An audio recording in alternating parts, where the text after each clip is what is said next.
Mati so rekli, dovolj lenarjenja, delat bo treba. In tako sem zopet na lovu za službo.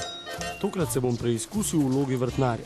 Najbolje, da se najprej pozaniram, kakšno je to delo, da se lahko nanj čim bolj pripravim, ter se na ta način izognem neljubim situacijam in neuspehom, ki mi niso ne vem kako tuji.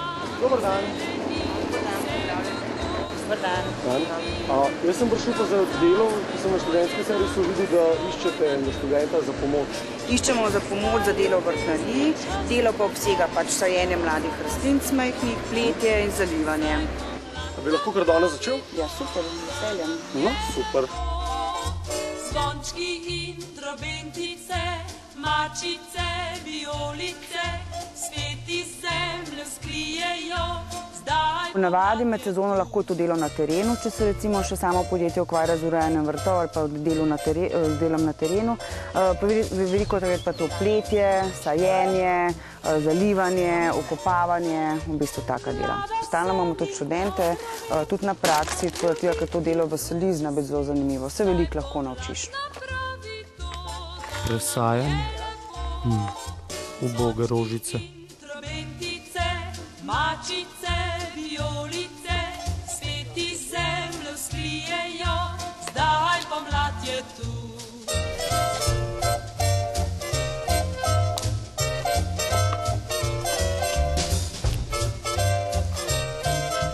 Kaj pa sposobnosti? Kaj moram znati? So morda kakšne posebne zahteve? Na osnovi je fajn, da veseli delo z naravo in pa z rastlinami, to je čisto osnovno. Potem pa moraš biti kar precej ročnih spretnosti, zanimajo te more nove rastline, mogoče moraš biti hiter, znati se moraš obrniti, pa pač priden moraš biti. Rastline je toliko veliko, da se jih v bistvu lahko naučiš le s časoma. Tudi v šoli se mogoče naučiš eno osnovo, potem se pa počasi izobražuješ potem sproti med delom ali pa če te kaj posebej še zanima.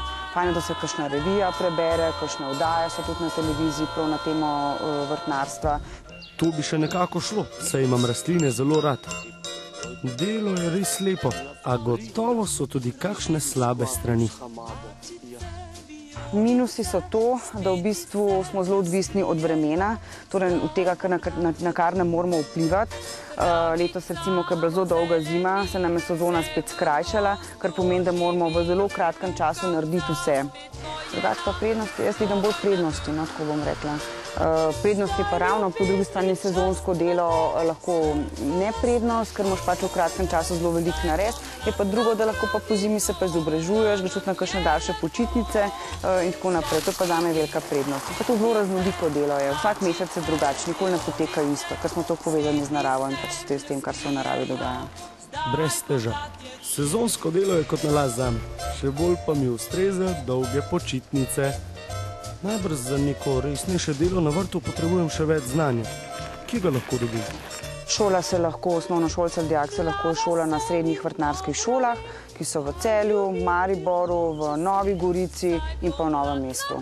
Potem pa to fakulteta, lahko je agronomija, tudi recimo kakšni vrtnari oziroma, ki se ukvarja s tem poklicem, so tudi gozdarji, ali pa višja, visoka vrtnarska šola, da je tudi v Celju.